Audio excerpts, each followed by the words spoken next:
E ainda em uma conversa sobre esporte com o professor Sérgio, nós vamos falar sobre Paralimpíadas. O Amazonas será representado por pelo menos 2 modalidades paralímpicas lá no Rio de Janeiro, onde as Paralimpíadas vão acontecer. O professor treina esses atletas, né, professor? Eu treinei uma das atletas, é a Júlia dos Santos, que hoje mora no Rio de Janeiro. Quando treinava comigo, ela foi campeã continental juvenil dos 100 metros e 200 metros. Hoje ela corre pelo Rio de Janeiro e vai estar na prova de 200 metros no atletismo. E como é treinar? Como é que o senhor iniciou nesse esporte, nas Paralimpíadas? Como esses atletas lhe ganharam sua atenção para fazer parte desse trabalho também? Eu passei a conhecer o paradesporto ou desporto para deficientes, até então era mais divulgado dessa forma, quando eu fui atleta. Quando atleta, treinando com o professor Witsen Marques, foi um dos meus primeiros treinadores de atletismo, eu visitei um local onde ele dava aula. E lá ele estava dando aula na Vila Olímpica para deficientes visuais, que era o futebol de 5, futebol para cego. E desde lá ali me chamou muita atenção. Já na faculdade, no curso de Educação Física, um dos meus estágios foi no Centro de Desporto, no Centro Comunitário do São Raimundo, e lá eu passei a dar aula com os deficientes visuais, deficiente físico e deficiente mental. E desde lá, há uns 15 anos, venho desenvolvendo esse trabalho já com muita... É árduo, é difícil, assim... O apoio é pouco. O reconhecimento é complicado, né? Principalmente já desde a área de educação física mesmo, no geral, para atletas com deficiência, para ter algum equipamento adaptado para eles, é mais difícil, né? Hoje eu costumo dizer que meu reconhecimento está aqui. Hoje, o Amazonas Site me convidou para que eu pudesse falar um pouco disso. Esse é um reconhecimento que eu tenho. Não tenho reconhecimento financeiro, é até visto de uma forma totalmente errônea. Os deficientes não têm uma condição para pagar um profissional de educação física. Na maioria das vezes, o profissional de educação física que está na sua formação, ele se sente amedrontado com aquela situação. Eu tive uma aula com um professor já falecido, mestre em educação física, que ele chegou comigo e disse: Nazareno, na minha primeira aula, recém-formado no Rio de Janeiro, eu fui a um centro de educação física. E lá tinham os portadores, pessoas com deficiência, hoje, esse é o termo correto. E eu fiquei chocado, passei 2, 3 dias que eu não conseguia nem ir no ambiente. Então, hoje mesmo, na nossa formação, na formação acadêmica, o profissional que vai trabalhar com isso, ele não é tão trabalhado, ele não é tão conscientizado de que ele é muito importante. Ele ainda é. Ele aí às vezes se depara com a situação dele mesmo, dizer que eu estou trabalhando com um coitado. Eu costumo dizer que trabalhar com deficiente não é trabalhar com um coitado, é trabalhar com pessoas com limitações, que são para mim super-heróis quando atingem. E pelo contrário, né? Porque eles acabam se superando, acabam enfrentando seus limites para, de fato, ser atleta paralímpico, né? Para ser atleta e se especializar naquela modalidade que eles praticam. Eu tenho um episódio que é muito grande, é muito engraçado. O Misael é um cidadão coto de braço. Ele tem um dos braços amputado, um braço curto. E um certo dia ele pediu para correr os 1.500 metros nos normais. E como a prova tinha um nível escolar, um nível abaixo, ele já adulto, chegando aos 20 anos, ganhou a prova. E lá fora eu escutei: mas assim também é muito fácil, tá? Tem as 2 pernas. E aí quando você vai ver ao fundo, e se pudessem ver e pedir para ele ficar ali desnudo ou sem camisa, você vai ver que o lado em que ele tem a perda do braço, ou a atrofia do braço, é toda ela encurtada. O esforço que ele faz, o esforço que ele me passava para ele controlar a curva na prova dos 1.500, onde tem 3 voltas e meia, 3 voltas e 300 metros na pista, ele dizia: professor, é muita força que eu tenho que fazer com a ausência do Gera um desequilíbrio também, né? Esse desequilíbrio ele sentia. O que fazer para ele entender isso? O que fazer? Pedir para ele levantar um braço um pouquinho, ele se sentia confortável, mas trazia um gesto que ele atrapalhava. E aí, jogar o joelho mais para a parte interna, para que ele não pudesse sair da pista, ou não entrar para a parte da externa, para não entrar para a grama, fomos desenvolvendo e ele conseguiu fazer uma corrida ideal. Quer dizer, ele só tinha ausência de braço, como todo mundo dizia. Ele só tem ausência de um braço, né? Tem as pernas. Para uns parece que é pouca coisa, né? Que não é difícil, mas o exercício, o esforço é muito. Eu tive uma professora de ginástica olímpica. Ela me passou essa ideia e ela tinha essa ideia quando ela falava da ginástica.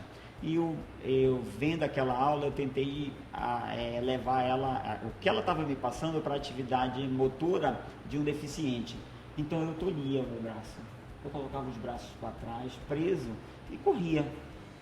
Para entender como Para entender o que poderia estar passando com ele. Não que comigo, o que estivesse passando comigo, também estivesse passando com ele. Ele já vem com aquela deficiência há muito tempo, já vem adquirindo postura motor para suportar aquilo. Agora, é difícil você dizer que eu estava com o braço preso e correndo, e a velocidade baixava assombrosa. Assim. Se eu corresse os 800 para 2 minutos e 30, isso passava para 2,50, 3 minutos. Então era muito, a velocidade caía muito. Então eu percebi quando ela começou a falar de ginástica, da pegada, dos gestos, dos apoios do ginasta, o porquê daquele movimento grupado, carpado. Eu tentava dizer, então isso tem a ver. Para um deficiente que não tem a possibilidade de fazer uma extensão de perna, qual é o melhor movimento? Eu já puxar para o lado grupado, que é o que ele já tem. Ou seja, se ele não consegue estender a perna, e aí eu vou gerar uma outra força, vou mexer com o centro de gravidade dela, por que eu não trago logo para o que ele já é? Então isso me faz ter uma certa experiência em tentar direcionar a atividade para o deficiente. Esses deficientes, esses atletas, na verdade, eles passam por essas dificuldades e também enfrentam muito preconceito, né? Aqui em Manaus, nós temos estrutura para esses atletas, para realmente que isso seja expandido, seja implantado na cidade? Eu costumo dizer que hoje nós estamos com uma oportunidade imensa. Acompanhem a população que está aí, você que está me assistindo, acompanhe os Jogos Paralímpicos. Entenda o que é acessibilidade. O Rio de Janeiro hoje vai ter no seu plano de realização de prova uma estrutura imensa para mostrar para a população o que é acessibilidade.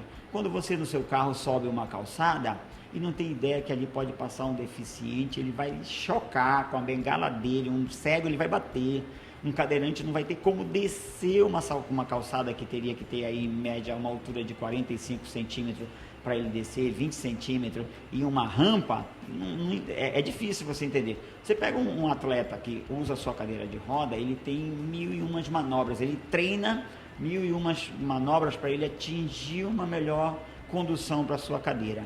Você pega um cidadão comum, que sai de uma sala e usa a sua cadeira de roda, e que pega uma calçada extremamente cheia de buracos, cheia de mato, cheia de lixo, cheio de lixeira, cheio de coisas que venham atrapalhar, isso é a ausência da acessibilidade. Então, o deficiente, ele se depara com inúmeros obstáculos no dia a dia para ele ultrapassar.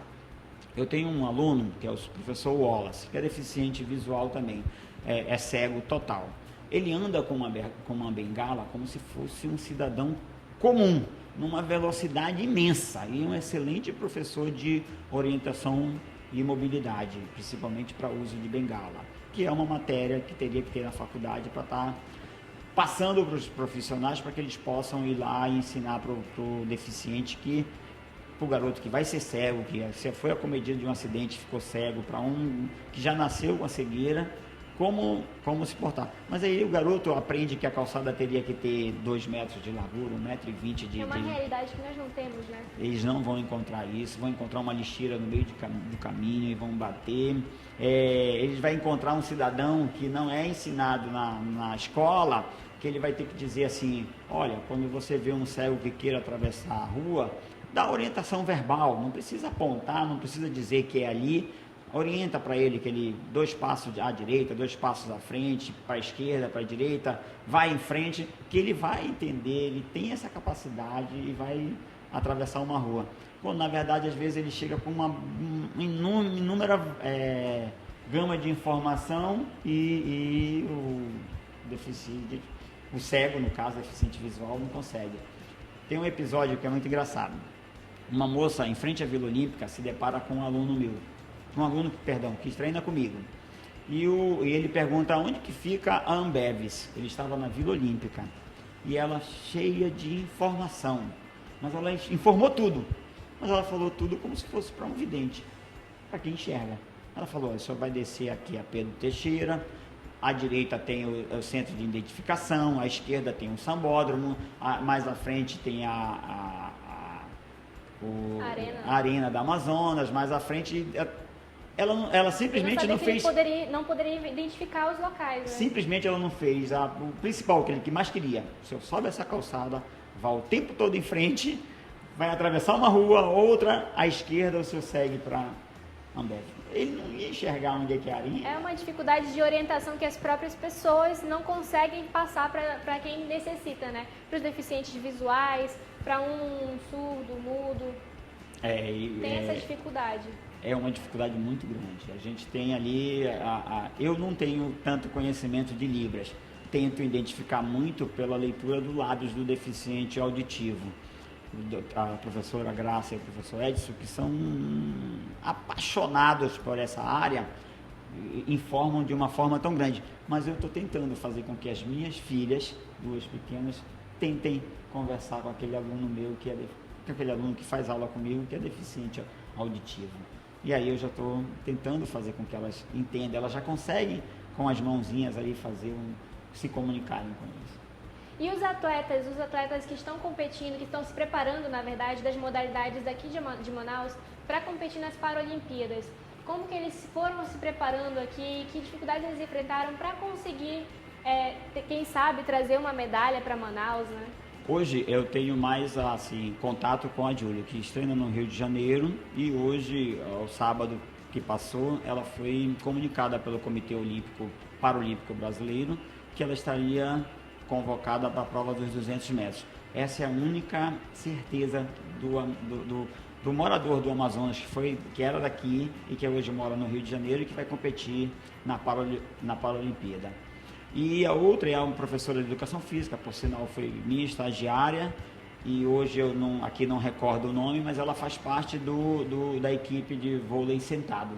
Foi campeã pan-americana também no Brasil, Parapan, né? E estará na Olimpíada. Acredito que ontem foi aberta a Vila Olímpica para os atletas, a delegação brasileira já está presente na Vila Olímpica. Hoje já tem alguma coisa para que eles possam estar se integrando na Vila Olímpica no Rio de Janeiro. Que bom, então desejamos boa sorte para eles, que eles possam competir, trazer medalhas, não só para Manaus, né? Para os outros estados também, porque o esporte paralímpico, as modalidades são importantes para ter esse reconhecimento, para ter investimento no esporte e no esporte em geral também, para os outros atletas que precisam de incentivo aqui no Brasil. Eu costumo dizer que não é caro. Eu acho que vencer o Estado, eu não consigo ver se tem alguma outra instituição, alguma outra coisa que seja mais que tenha um nível de poder maior que o Estado. E aí, para mim, o Estado, a União, o município que possa estar fomentando isso. Eu agradeço muito o convite, mando um beijo aqui à minha esposa, Carolina, a minha filha, a Ana Luna, Ana Laura, o meu filho Sérgio Henrique, que estão com certeza acompanhando essa matéria, falando sobre a educação física, uma paixão que eu tenho, e pelo paradesporto, que também é uma outra, uma coisa que está no meu dia a dia, está na minha formação. Eu adoro o que faço, eu reconheço os meus colegas profissionais de educação física. Acredito que o dia de hoje é um dia para ser comemorado desde as 5 horas da manhã até as 0 horas do dia de hoje. Muito obrigada pela sua participação, parabéns pelo dia, né? Nós vemos que você tem realmente muita dedicação no seu trabalho, que isso continue em frente, que você leve outros projetos à frente para o esporte, para a profissão ser realmente reconhecida. Muito obrigada. Eu agradeço o convite de todos aqui, agradeço também ao AmazonSat pela essa oportunidade, e você que está aí do lado, mova-se, mexa-se. A atividade física ainda é um dos melhores benefícios que nós, seres humanos, temos ainda para praticar. Muito obrigada. E nós vamos para um rápido intervalo agora. Daqui a pouquinho eu volto com notícias, o giro de notícias da região norte. Nós voltamos já.